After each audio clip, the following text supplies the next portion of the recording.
ኤርትራ ላይ የተደረገ አንድ ስብሰባ ነበር። አሬና ላይ የተደረገ ስብሰባ ከእነ ዘመነ ካሴ የተሳተፉበት ሄኖክ የሚባል ከወሎ አካባቢ ሄደ። ከሸዋም እንደዚሁ አንድ ብሩክ የሚባል ልጅ የተሳተፈበት ከጎንደር አንድ ሀብት የሚባል ልጅ የተሳተፈበት ውይይት አድርገዋል። ወልቃይትን አስረክቡን እኛ 4 ኪሎ እናስረክባችሁ ነው የተባለው። ሰላም እንዴት አላችሁ? የኢትዮ ታይምስ ቤተሰቦቻችን ለሰዓቱ የተመረጡ አዳዲስ መረጃዎችን ይዘንላችሁ ቀርበናል። ከመረጃዎቻችን መካከልም በቅርቡ ለመንግስት እጁን የሰጠው ካፒቴን ማስረሻ ሰጤ አነጋጋሪ መልእክት አስተላልፏል። ካፒቴን ማስረሻ ሰጤ ወልቃይትን አስረክቦን 4 ኪሎን እናስረክባችሁ የሚል ጥሪ ቀርቦልን ነበር ሲል ነው ኤንቢሲ ከተሰኘው የቴሌቪዥን ጣቢያ ቀርቦ ቃለ ምልልስ የሰጠው። ካፒቴን ማስረሻ የህወሓት ጄኔራሎች ከትግራይ፣ ዘመነ ካሴ ከጎጃም፣ ሄኖክ አዲሴ ከወሎ፣ ብሩክ የተባለ ልጅ ከሸዋ ፋኖ፣ ሀብቴ ወልዴ ከጎንደር ሆኖ ኤርትራ አሬና የተባለ ቦታ ላይ በአንድ ወቅት በጋራ ተሰብስበው እንደነበረም ተናግሯል። ሙሉ መረጃውን በዜናችን በዝርዝር እናስደምጣችኋለን። የአማራ ፋኖ ብሔራዊ ኃይል ከፍተኛ አመራር የሆነው አርበኛ አስረስ ማረ ዳምጤ ከነተላላኪነቱም ቢሆን ትንሽዬ ድርጅታዊ አውቶኖሚ የነበረው ብአዴን ሙሉ በሙሉ ፈርሶ ብልጽግና ውህድ ድርጅት ከሆነ ወዲህ የአማራ ብልጽግና የሚባለው ስብስብ ቴክኒካሊም ቢሆን በራሱ ቆሞ ማሰብ የሚችልበት እድል የለውም። የአማራ ብልጽግና የሚለው አጠራርም አማራ ወኪል ያለው በማስመሰል አገዛዙን እንዲያገለግል የሚጠቀሙበት አጠራር ነው የሚል መልእክት አጋርቷል። በዝርዝር የምንመለከተው ሌላኛው ርዕሰ መረጃችን ነው። ከነዚህ መረጃዎች በተጨማሪ ኢትዮጵያና ኬንያ የድንበር ንግድ ስምምነት እንደተፈራረሙ መገለጹ፣ አሜሪካ በሶሪያ በሚገኘው አይሲስ ላይ ከባድ የአየር ጥቃት እንደፈጸመች መገለጹና በኤርትራ ለ24 ዓመታት በእስር ላይ የሚገኘው ጋዜጠኛ ዳዊት ይስሐቅ በህይወት እንዳለ መታወቁ የሚሉ መረጃዎችን ይዘንላችሁ ቀርበናል። ዝርዝር መረጃችንን ለማድመጥ ቻናላችንን ሰብስክራይብ በማድረግ የደወል ምልክቷን በመጫንና መረጃውም ለብዙዎች እንዲዳረስ ላይክ በማድረግ እስከ መጨረሻው አብራችሁን ቆዩ።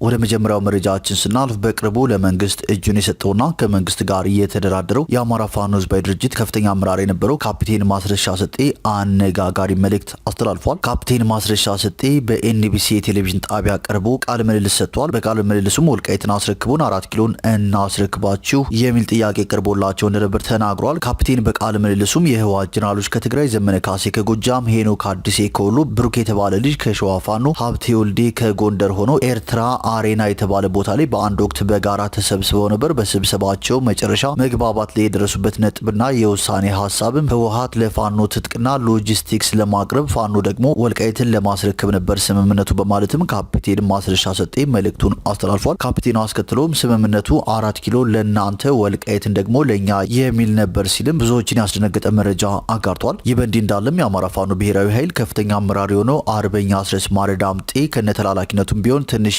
ድርጅታዊ አውቶኖሚ የነበረው ብአዴን ሙሉ በሙሉ ፈርሶ ብልጽግና ውህድ ድርጅት ከሆነ ወዲህ የአማራ ብልጽግና የሚባለው ስብስብ ቴክኒካሊም ቢሆን በራሱ ቆሞ ማሰብ የሚችልበት እድል የለውም። የአማራ ብልጽግና የሚባለው አጠራርም አማራ ወኪል ያለው በማስመሰል አገዛዙ ፊሽካነት እንዲያገለግል የሚጠቀሙበት አጠራር ነው ሲል መልእክቱን በማህበራዊ ትስስር ገጹ አጋርቷል። አርበኛ አስረስ አስከትሎም ነባሪ ብአዴን ኔትወርክም አርክቴክቶቹም መዋቅሩም በፋኖ ተጋድሎ ተበታትኗል። ያም ሆኖ በየከተሞች ህዝብ እየሰበሰበ የአማራን ህዝብ ትግል ሲያንቋሽሽና ፋኖን ሲረግም ማሉ አልቀረም። ይህንን ተግባር እንደ ፖለቲካ ስራ የሚያዩ ወገኖች አማራ ክልል ውስጥ አገዛዙ እግር እየተከለ የሆነ የሚል ስጋት ሲያድርባቸው እናያለን በማለትም አርበኛ አስረስ ማረ ዳምጤ መልእክቱን አጋርቷል። በማስከተልም ብልጽግና ከእለት ግርግር ያለፈ ነገር መስራት የማይችል ቡድን ነው። በአዳራሽ ሰላም ፍላጊ የሚመስለው ኃይል ከአዳራሽ እንደወጣ ህዝብን በገፍ የሚዘርፍና የሚጨፈጭፍ ነው። ከዚህ በፊትም ብዙ ከተሞች ላይ በዲሽቃና በሞርተር ብንበትንበትም ህዝብ አስገድዶ ብዙ ሰላማዊ ሰልፎችን ለማድረግ መሞከሩ አይዘነጋም። በሽማግሌ ስም፣ በሰላም ካውንስል ስም፣ በሃይማኖት አባቶች ስም የተደራጁና ነጋዴዎችም ጭምር የተካተቱበት ከትግል የሚያስኮበልሉ የፖለቲካ ደላሎችንም ከብዙ በጀት ጋር አሰማርቶ ነበር። ዳሩ ምንም ለውጥ አላመጣም አያመጣምም በማለት አርበኛ አስረስ ማረ ዳምጤ መልእክቱን በማህበራዊ ትስስር ገጹ አጋርቷል። አርበኛ አስረስ አስከትሎም የአማራን ትግል ማስቆም የሚቻለው የትግሉን አጀንዳዎች ለይቶ ተግባራዊ ምላሽ በመስጠት ብቻ ነው። እነኚህ ጥያቄዎች ደግሞ አገዛዙ የቆመበትን የቀውስና የሽብር አምድ የሚሰባብሩ ስለሆኑ አርቆ ሀሳቢነትንና ህዝብን ማስቀደምን ይጠይቃሉ። አገዛዙ ደግሞ ለዚህ ዝግጁ አይደለም። የተሰባበረው የብአዴን መዋቅር ደግሞ ቴክኒካልም ሆነ በፍላጎት ደረጃ ይህንን አጀንዳ ሴት ለማድረግ የማይችል እንደ ፖለቲካ ድርጅትም ሆነ እንደ ክልል መንግስት ወይም እንደ ስብስብ መቆም የማይችል ነው። ስብስቡ የቀበሌና የወረዳ መዋቅር የለውም። ባህር ዳርና የዞን ከተሞች ያለው አመራርም ከሰራዊቱ ካምፕ የሚያድር ነው። ለደህንነትም ለፖለቲካ ስራም ከጄኔራሎቹ ጋር የተጠረነፈ ነው። ደሞዝና ሬሽን አይቀበልም እንጂ የመከላከያው ስታፍ ነው። የታችኛው መዋቅር ኔትወርክ ስለሌለው አየር ላይ ያለ ፊኛ ነው። በዚህ ምክንያት እንደ ስብስብ አጀንዳ መያዝም ሆነ ፋንክሽን ማድረግ አይችልም። ስለዚህ ከአክቲቪስትነት የዘለለ ሚና የላቸውም። ለዛም ነው አዲሶቹ ከጂዎቹ ሳይቀሩ ከረባት አድርገው ወደ ስቱዲዮ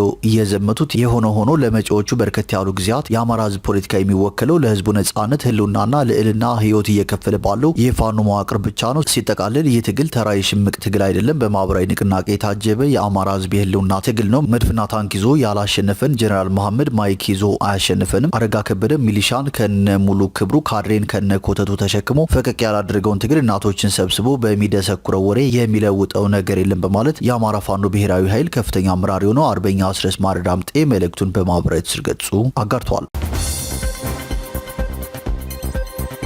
ወደ ቀጣዩ መረጃችን ስናልፍ ኢትዮጵያና ኬንያ የድንበር ንግድ ስምምነት ተፈራርመዋል። የንግድና ቀጠናዊ ትስስር ሚኒስትር ዶክተር ካሳሁን ጎፌና የኬንያ የኢንቨስትመንት ንግድና ኢንዱስትሪ ካቢኔ ሴክሬታሪ ሊኪንያንጂዩን በትናንትናው ዕለት የድንበር ንግድ ስምምነት ተፈራርመዋል። ስምምነቱ እንደ ኢሮፓያን አቆጣጠር ሚያዝያ 17 ቀን 2025 ዓ.ም በኬንያ ሞምባሳ የተደረሰበት ስምምነት አካል መሆኑን የገለጹት ሚኒስትሩ አክለውም በሁለቱ ጎረቤት ሀገሮች መካከል ለረጅም ጊዜ የወዳጅነትና የሁለትዮሽ ትብብር ታሪክ ውስጥ ጉልህ ምዕራፍ የሚኖረው ነው ብለዋል። አክለውም የንግድ እንቅፋቶችን በመቀነስ አነስተኛ መጠን ያለው ድንበር ተሻጋሪ ንግድን የሚያጠናክር መሆኑን ጠቅሰው በተለይም በአሁኑ ጊዜ አብዛኛዎቹን መደበኛ ያልሆኑ ድንበር ተሻጋሪ ነጋዴዎች በተለይም ለሴቶችና ወጣቶች ግልጽና ሊገመት የሚችል ማዕቀፍ የሚፈጥር መሆኑንም ጠቁመዋል። ስምምነቱ ወደ ሙሉ ትግበራ ሲገባ የንግድ እድሎችን የሚያሰፋ ሲሆን የሁለቱ ሀገራት መንግስታትና የግሉ ዘርፍ በጠንካራ ቅንጅት መስራት ይኖርብናል ሲሉም ገልጸዋል። በተጨማሪም ስምምነቱ የጉምሩክ አሰራሮችን ቀላል በማድረግና ሰነዶችን በማስማማት ደህንነቱ የተጠበቀ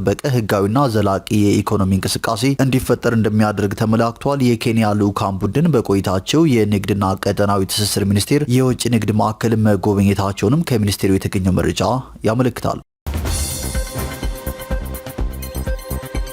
ወደ ቀጣዩ መረጃችን ስናልፍ አሜሪካ በሶሪያ በሚገኘው አይሲስ ላይ ከባድ ድብደባ ፈጽማለች። የአሜሪካ ጦር ኃይል ድብደባውን የፈጸመው አይሲስ በወታደሮቹ ላይ ለፈጸመው ጥቃት ምላሽ ለመስጠት በሚል መሆኑን አስታውቋል። የአሜሪካ ማዕከላዊ ኮማንድ ተዋጊ ጀቶች፣ ሄሊኮፕተሮችና መድፎች በማዕከላዊ ሶሪያ በተለያዩ ቦታዎች የሚገኙ ከ70 በላይ ኢላማዎችን መምታታቸውንም አስታውቋል። ከዮርዳኖስ የሚነሱ የጦር አውሮፕላኖች በጥቃቱ ላይ ተሳታፊ ነበሩም ተብሏል። በጥቃቱ ከአይሲስ መሰረተ ልማቶችና የጦር መሳሪያ ማከማቻዎች ናቸው የተባሉ ቦታዎች ትኩረት እንደተደረገ ባቸውና ከ100 በላይ ኢላማቸውን ለይተው የሚመቱ መሳሪያዎችን ጥቅም ላይ መዋላቸውም ተነግሯል። ፕሬዚዳንት ዶናልድ ትራምፕ እንደ ኢሮፓያን አቆጣጠር ታህሳስ 13 በፓልሚራ ከተማ 2 የአሜሪካ ወታደሮችና አንድ አስተርጓሚ የተገደሉበትን የአይሲስ ጥቃት ተከትሎ በቡድኑ ጠንካራ ይዞታዎች ላይ በጣም ከባድ ጥቃት እየሰነዘረ ነው ብለዋል። በአውሮፓ በአፍሪካና በኢንዶ ፓሲፊክ የሚገኙ የአሜሪካን ወታደራዊ እንቅስቃሴዎች የሚመራው ሴንቴኮም በኤክስ ገጹ ላይ ባወጣው መግለጫ ኦፕሬሽን ሃውኬ ስትራይክ አርብ ዕለት ምሽት መጀመሩን አስታውቋል። የሴንቴኮም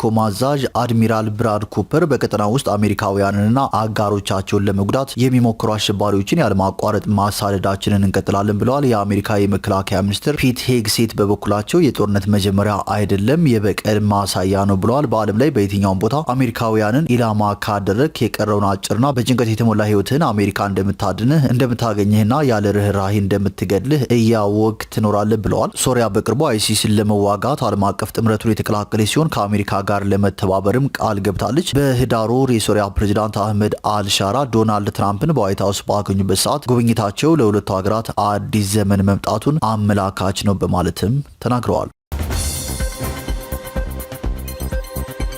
ወደ መጨረሻው መረጃችን ስናልፍ በኤርትራ ለ24 ዓመታት ያለምንም ፍርድ የታሰረው ኤርትራዊው ጋዜጠኛ ዳዊት ይስሐቅ በህይወት እንዳለ የስዊድን መንግስት አስታውቋል። የስዊድንና ኤርትራዊ ዜግነት ያለው ጋዜጠኛ ዳዊት በህይወት መኖሩ የተሰማው የስዊድን መንግስት ከ30 ዓመታት በኋላ ለመጀመሪያ ጊዜ ወደ ኤርትራ በመሄድ ከሀገሪቱ ከፍተኛ ባለስልጣናት ጋር ከተወያዩ በኋላ መሆኑን ኤኤፍፒ ዘግቧል። የ61 ዓመቱ ጎልማሳ ዳዊት ይስሐቅ እንደ አውሮፓውያን አቆጣጠር በ2001 ዓ.ም ዲሞክራሲያዊ ለውጥ እንዲመጣ የሚጠይቅ ጽሁፍ በጋዜጣ ላይ ካወጣ በኋላ ነበር በኤርትራ መንግስት በቁጥጥር በቁጥጥር ስር የዋለው የኤርትራ መንግስት ወደ 20 የሚጠጉ ከፍተኛ ሚኒስትሮችን፣ የፓርላማ አባላትንና ነጻ ጋዜጠኞችን ሲያስር ዳዊትም ከነዚህ መካከል አንዱ ነበር። ጋዜጠኛ ዳዊት ይስሐቅ በእስር ላይ በቆየበት ዓመታት አንድም ክስ ያልተመሰረተበት ሲሆን ቤተሰብም ሆነ የትኛውም አካል ስላለበት ሁኔታ መረጃ ለማግኘት ሳይቻል ቆይቷል። አስመራ ጋዜጠኛው በእስር ላይ ባለባቸው ዓመታት ሁሉ የት እንዳለ ወይም ስለ ጤንነቱ ምንም አይነት መረጃ ሰጥታ አታውቅም። የሰብአዊ መብት ተሟጋች ድርጅቱ አምነስቲ ኢንተርናሽናልም ጋዜጠኛ ዳዊትን የህሊና እስረኛ አድርጎ ይቆጥረዋል። ጋዜጠኛ ዳዊት ይስሐቅ በእስር ላይ በቆየበት ዓመታትም